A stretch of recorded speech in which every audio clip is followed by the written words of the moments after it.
नमस्कार। ग्रहों की गोचरीय स्थिति पर रेगुलर वीडियो पाने के लिए साप्ताहिक राशिफल, मासिक राशिफल, त्रैमासिक राशिफल और ग्रहों के बाकी गोचर पर भी रेगुलर अपडेट्स पाने के लिए, जिसके हिसाब से आप अपने जीवन में थोड़ी गाइडेंस प्राप्त कर सकें, इसके लिए मेरे चैनल को अवश्य सब्सक्राइब करें। जिन लोगों ने सब्सक्राइब कर रखा है वो ऑल ये जो नोटिफिकेशन सेटिंग होती है इसको क्लिक करें, क्योंकि कभी कभी कुछ लोग बोलते हैं उनको नोटिफिकेशन नहीं मिलती। आशा करता हूँ चैनल को सब्सक्राइब करेंगे और रेगुलर वीडियोस अवश्य आप देखेंगे। नमस्कार। ओम गणेशाय नमः। ओम नमः शिवाय।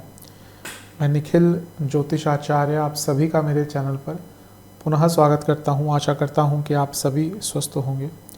महादेव की कृपा आप सभी पर सदैव बनी रहे। ये वीडियो मकर यानी कि कैप्रिकॉर्न के लिए बहुत विशेष है, क्योंकि वीडियो है 27 अप्रैल से 3 मई 2026 के साप्ताहिक राशिफल के बारे में। कैसा रहेगा आने वाला सप्ताह मकर के लिए, कैप्रिकॉर्न के लिए। जो मेरा साप्ताहिक राशिफल होता है वो प्रमुखतः चंद्रमा और उनकी गति पे आधारित होता है। चंद्रमा एक बहुत विशेष ग्रह है, चंद्रमा की विशेषताएं बहुत हैं, लेकिन जब हम साप्ताहिक राशिफल की बात करते हैं तो पहला तो उनकी तेज़ गति, फिर उनका मन का कारक होना और फिर उनकी एक क्वालिटी कि वह जिस भी भाव, राशि, ग्रह आदि के साथ संबंध संपर्क साधते हैं अपने गोचर में, उनको बहुत ही एक्टिवेट कर देते हैं। और इन सभी कारणों से चंद्रमा का जो गोचर होता है वो बहुत विशेष बन जाता है। चंद्रमा के इस गोचर के कारण हमारे मन, मस्तिष्क, विचार, स्वभाव, सोचने के तौर तरीके, दृष्टिकोण, हर चीज़ पर डायरेक्ट इम्पैक्ट पड़ता है और उसको समझने के लिए साप्ताहिक राशिफल बहुत विशेष होता है। इस अंधकारमय जीवन में ज्योतिष एक मात्र विद्या है जो हमें थोड़ा सा सहारा देती है, गाइड करती है। भले ही ये राशिफल बहुत ही सामान्य आधार पर दिए जाएं, लेकिन एक जनरल गाइडेंस के लिए बहुत उपयोगी होते हैं। यदि आपकी लग्न राशि या चंद्र राशि मकर है, कैप्रिकॉर्न है, दोनों ही गाइडेंस के लिए इस राशिफल को देख सकते हैं।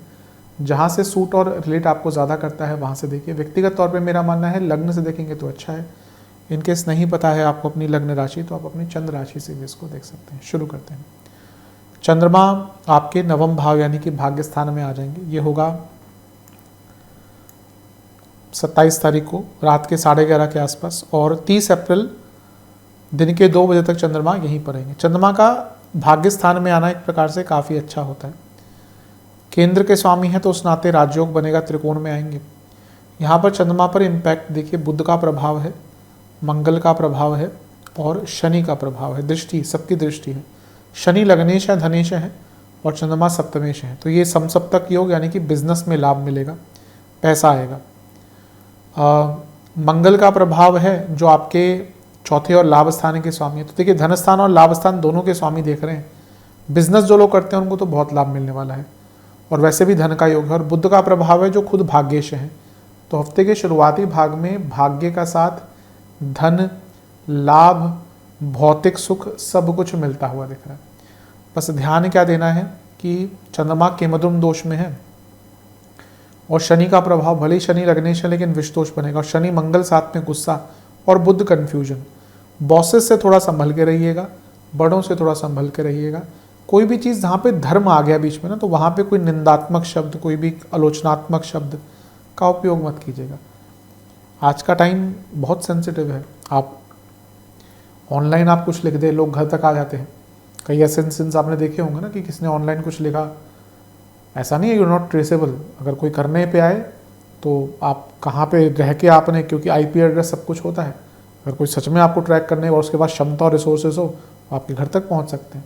तो जो लोग ये सोचते हैं कि भी कुछ भी हम लिख देते हैं, वो तो ऑब्वियसली अगर कोई आउट ऑफ प्रोपोर्शनेट कुछ ऐसा जाता है तभी चीज़ें होती है। लेकिन यहाँ पे धर्म, किसी के बिलीफ, उन चीज़ों को लेकर, और स्पेशली जब आप बाहर हों घर से, क्योंकि कभी होता है आप ऑफ की जगह काम करते हैं, आपने किसी के बिलीफ को कुछ बोल दिया और वो उसको बुरा मान गया, तो चीज़ें प्रॉब्लमेटिक होती है। तो इस चीज़ पर ध्यान दीजिएगा। नवान छोड़ ली, थोड़ा अपने आप से प्यार करना सीखिए। अभी ऐसा लगता है कि आप अपने आप को थोड़ा भूल गए हैं। दशांश कुंडली, कार्य क्षेत्र में फोकस बिगड़ सकता है क्योंकि बॉसेस से प्रॉब्लम हो सकती है। और जो मैंने चीज़ें अभी कही, बिजनेस में ना आपको एक पैटर्न लाना पड़ेगा। अभी लगता है एक पैटर्न नहीं है, एक ताल नहीं है, एक लय नहीं है। एक ताल जीवन में बहुत इंपॉर्टेंट होता है, रिदम जिसको हम कह सकते हैं। जिसके जीवन में रिदम नहीं है ना, हर चीज़ में रिदम होती है। आप देखिए, आप नेचर को सुनिए, आप किसी चिड़िया को सुनिए, उसकी आवाज़ को, जो बोलती है वो भी रिदमेटिक वे में बोलती है। हवा को, जब आप हवा के आवाज़ को सुनने को कोशिश कीजिए, रिदम होती है। आप कभी किसी गाड़ी में बैठिए, जो वाहन चलता है पहिए, उसमें भी एक रिदम होती है। तो जहाँ पे रिदम होती है वहाँ पर स्टेबिलिटी होती है।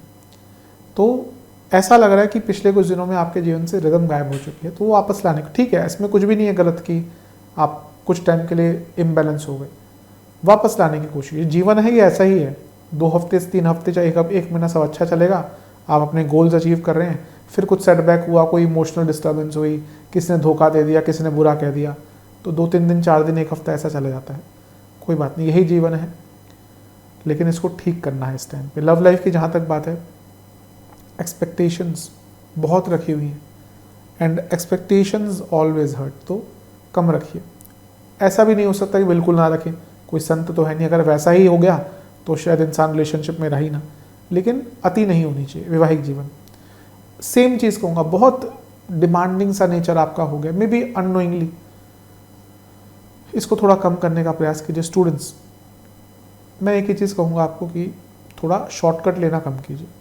सेहत, गले की प्रॉब्लम, जोड़ों का दर्द और बीपी, स्किन डिसऑर्डर, सर्वाष्टक, धनस्थान वाली। धन के लिए तो मैंने जैसा कहा टाइम बहुत ही उत्तम दिख रहा है। 30 तारीख दिन के 2 बजे चंद्रमा आ जाएंगे आपके 10वें घर में तुला में, और 2 मई रात के 11 तक यहीं पर रहेंगे। बुध का गोचर भी 30 तारीख को हो जाएगा। 10वें घर में चंद्रमा, और चंद्रमा पर प्रभाव देखिए कितने ग्रहों का है, अभी गिनते हैं। राहु, बुध, सूर्य, मंगल की भी 8वीं दृष्टि है, गुरु की भी 5वीं दृष्टि है। 5 ग्रहों का प्रभाव। मैं हमेशा कहता हूँ 3 से ज़्यादा ग्रह अगर 3 या 3 से ज़्यादा ग्रह अगर चंद्रमा पर प्रभाव डालते हैं तो मानसिक अस्थिरता आती ही है। पहले अच्छी चीज़ों की बात करते हैं। सूर्य की पूरी किरणें हैं और सूर्य अष्टमेश हैं, जॉब चेंज करने का मौका ढूंढ रहे थे, अच्छा टाइम है। बुध भाग्येश है, 6ठे घर के स्वामी हैं, काम बिगड़ रहे थे, कोई पेपर वर्क अटका हुआ था, हो सकता है। मंगल का प्रभाव है, फिर से प्रॉपर्टी आदि के लिए अच्छा है। राहु गुरु बदलाव के लिए, आउट ऑफ द बॉक्स सोचने के लिए बहुत अच्छा है। लेकिन जब ये 10वें घर में हो रहा है इतने ग्रहों का प्रभाव, तो सेंसिटिविटी बढ़ जाती है। कार्य क्षेत्र में गलतियां होने की संभावना है, तो बिना फोकस के, बिना प्लानिंग के कुछ भी काम मत कीजिएगा, वरना जो एक संभावना बन रही है कि आप बहुत अच्छा कुछ कर सकते हैं, वो संभावना जो बड़े अच्छे लेवल पर है वो कम हो जाएगी, गिर जाएगी। तो फोकस रखेगा। कुछ लोग जानबूझ के आपके फोकस को, आपके ध्यान को कम करने की कोशिश करेंगे, खराब करने की कोशिश करेंगे, आपको नहीं मानना। और जितना हो सके राहु गुरु के प्रभाव के कारण मैं कहूँगा कि ना किसी पर ट्रस्ट मत कीजिएगा, स्पेशली कार्य क्षेत्र में। कोई भी कलीग आपका हो, कोई भी कुछ हो, बिल्कुल ट्रस्ट मत कीजिएगा, वरना आपके ही विरुद्ध जाएंगी चीज़ें। जहाँ तक, और थोड़ा सा ना इमोशंस पर भी कंट्रोल कीजिएगा। यहाँ पे ऐसा लग रहा है कि आप सेंसिटिव बहुत हो जाएंगे। नवान छोड़ ली, अपने मन की बातें यहाँ पे शेयर मत कीजिएगा किसी से भी। मैं कभी इस चीज़ को मना नहीं करता, लेकिन कोई ऐसा मौका आता है जब आपको चुप रहना चाहिए, ये वैसा ही है। दशांश छोड़ ली, थोड़ी गाइडेंस लीजिए। मे भी आप किसी चीज़ में लैग कर रहे हैं तो बड़ों से गाइडेंस लीजिए। बिजनेस में कोई रिकवरी होती हुई दिख रही है, कोई पैसा फंस गया था, कोई काम फंस गया था, रिकवरी। लव लाइफ, एक दूसरे को स्पेस दीजिए। आज के टाइम में ये समझना कि आपको भी स्पेस की आवश्यकता है, पार्टनर को भी स्पेस की आवश्यकता है, वो बहुत इंपॉर्टेंट हो चुका है। क्योंकि आज समय बहुत बदल चुका है। पहले का जो टाइम था, आप इंटरनेट से पहले का टाइम देखिए, जो लोग थे वो अपना स्पेस निकाल लेते थे। जो मेल अगर एक घर में है तो उनको अपने दोस्तों के साथ शाम को चाय पे मिलते थे, बात करते थे। महिलाएं हैं अगर वर्किंग है तो भी वो अपनी जगह पे काम करती थी, उनका अपना सर्कल होता था, सोशल सर्कल होता था। वरना अगर महिलाएं हाउसवाइफ हैं तो आपको याद होगा वहाँ पे आसपास की जो लेडीज़ थी वो बैठ के बात करती, बच्चे खेलते थे बाहर। तो सबके पास एक नॉर्मल चीज़ से हट के कुछ करने का एक मौका होता था, सोशल लाइफ अच्छी होती थी, अपना स्पेस होता था, अपनी सिक्योरिटीज़ होती थी। आज वो नहीं है। तो यहाँ पे अपने लिए एक स्पेस क्रिएट करना पड़ता है जहाँ पे आप इतना किसी के ऊपर ना अपने आप को लांग दें कि वो परेशान हो जाए। आजकल के रिलेशनशिप में यही प्रॉब्लम है कि एक दूसरे को स्पेस नहीं देते। वैवाहिक जीवन सेम चीज़ कहूँगा, दोनों में ही सेम चीज़ कहूँगा। अपने लिए, अपने पार्टनर को स्पेस दीजिए, अपने लिए भी स्पेस निकालिए। दोस्तों के साथ घूमने जाइए, जो नहीं कि आपको हर जगह अपने पार्टनर के साथ ही जाना है। स्टूडेंट्स, मेरे हिसाब से आपका मन यहाँ पे बहुत चंचल रहेगा, गलतियां कर सकते हैं। सेहत की जहाँ तक बात है, हड्डियों की प्रॉब्लम, गले के रोग, लोअर बैक में दर्द, स्लीप डिसऑर्डर। सर्वाष्टक में आपका लग्न ही बली है, काम अच्छा करेंगे लेकिन थोड़े विघ्न अवश्य आया करेंगे, एकाग्रता की कमी के कारण ज़्यादातर दिख रहा है। 2 मई रात के 11 बजे चंद्रमा आ जाएंगे लाभ स्थान में यानी कि वृश्चिक में, और सप्ताह के अंत तक यहीं पर रहेंगे। लाभ स्थान के चंद्रमा देखिए यूं तो अच्छे ही होते हैं, सप्तमेश हैं, काम त्रिकोण के स्वामी, काम त्रिकोण में इच्छाओं की पूर्ति, लाभ प्राप्ति। शुक्र का प्रभाव है जो आपके लिए योग कारक है, काम बनेंगे, काम जो अटक रहे थे बनेंगे, कर्म स्थान में अच्छा करेंगे। लक्ष्मी भाव के स्वामी हैं तो ये भी अच्छा दिख रहा है, शुक्र की बात कर रहा हूँ मैं। बिजनेस में पैसा, रुका हुआ पैसा, लग्जरी, सब कुछ दिख रहा है। लेकिन चंद्रमा क्योंकि शुक्र से प्रभावित है और शुक्र अपनी राशि में है, चंद्रमा नीच के हैं, केमद्रुम दोष अभी बना हुआ है, अपनी इच्छाओं पर बहुत नियंत्रण रखिएगा। हफ्ते के अंतिम भाग में समझ ही नहीं आएगा कि आपको आप क्या चाहते हैं। कभी कभी ऐसा होता है ना, हम बहुत परेशान होते हैं पर हमें खुद पता नहीं होता हम परेशान हैं किस कारण से। ये भी चाहिए, वो भी चाहिए, या चाहिए या नहीं चाहिए, कुछ समझ नहीं आता। हम सबके साथ जीवन में कभी ना कभी ऐसा टाइम आया होगा कि हम बहुत व्यथित हैं, हम बहुत परेशान हैं, बट हमें उसका कारण ही नहीं पता होता। तो ये वैसा ही टाइम रहेगा। नवांश कुंडली, ये मैं कहूँगा जब हफ्ते का अंतिम भाग है तब आप किसी से बातचीत कर सकते हैं। जो मैंने पहले मना किया था कि यहाँ पे एक्सप्रेस मत कीजिएगा, यहाँ पे ढूंढिए, आपका कोई दोस्त है, कोई मित्र है, कोई और है, बातचीत कीजिए। दशांश कुंडली, कार्य क्षेत्र में अगर कुछ अपने आप नहीं कर पाए तो हेल्प मांगिए। बिजनेस में अगर पार्टनरशिप वाला बिजनेस है तो ट्रस्ट बढ़ाइए, ट्रस्ट डेवलप कीजिए, और अपने क्लाइंट्स के साथ भी ये चीज़ कीजिए। Love life,